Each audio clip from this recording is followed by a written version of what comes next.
Todo cambió el 31 de octubre de 1517.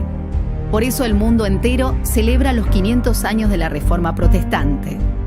¿Por qué la Iglesia Católica Romana del siglo XVI necesitaba una reforma? ¿Contra qué se protestaba? Para responder a estas preguntas, necesitamos volver a los inicios de la Iglesia cristiana.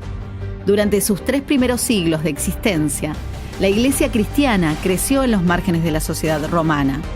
El cristianismo no era una religión lícita para el Imperio Romano, y cada tanto los cristianos sufrieron persecuciones de distinta duración e intensidad. No era fácil ser creyente en aquellos días. Las personas que se sumaban a la Iglesia tenían una verdadera experiencia de fe y un compromiso firme con el Señor.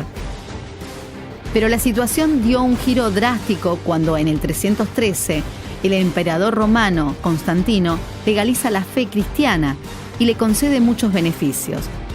Lo que para la Iglesia de aquel tiempo pareció ser la mejor de las noticias, pronto tendría consecuencias inesperadas.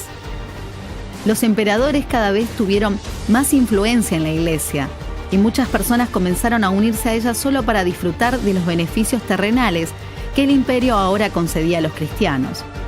Esto se acentuó cuando en el 380 el cristianismo se transforma en la única religión imperial legítima. Dicho de otro modo, a partir de fines del siglo IV, todas las personas nacidas bajo el Imperio Romano eran consideradas cristianas, sin importar si tenían una real experiencia de fe en Jesús o no. Obviamente, este cambio afectó enormemente la Iglesia, especialmente en cuanto a su pureza. Tristemente, las ambiciones desmedidas, el abuso de poder, la corrupción y toda clase de inmoralidad se fueron haciendo cada vez más comunes en su seno. Claro que en la Iglesia también había muchas personas que eran creyentes de verdad, y varias de ellas buscaron distintos caminos para devolver a la Iglesia a su senda. Así aparece en la historia Martín Lutero.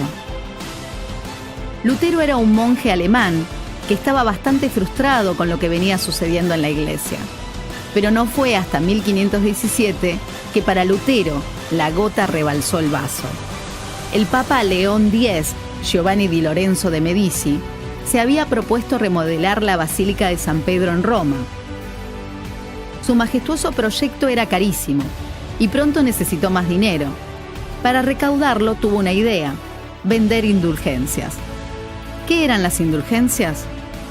Era un papel que, a cambio de una significativa donación de dinero, garantizaba a su poseedor o a alguien de su familia, vivo o ya fallecido, una estadía más corta en el purgatorio.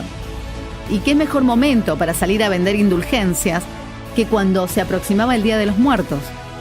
Fue así que a fines de octubre los vendedores de indulgencias llegaron a Wittenberg, una localidad alemana donde Lutero vivía y trabajaba como profesor de teología.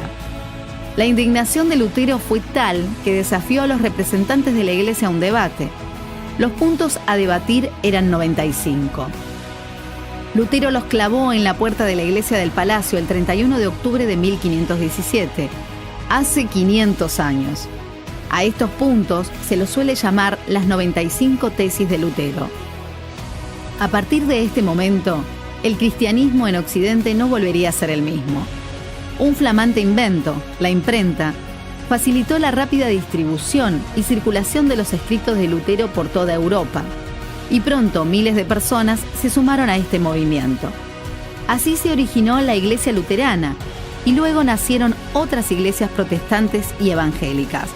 Si bien existen diferencias entre estas distintas iglesias, todas coinciden en sostener 5 puntos que propuso Lutero, también conocido como las 5 solas. Solo la Escritura es la suprema autoridad en materia de fe y práctica.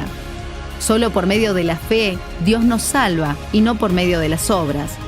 Solo por la gracia de Dios viene la salvación.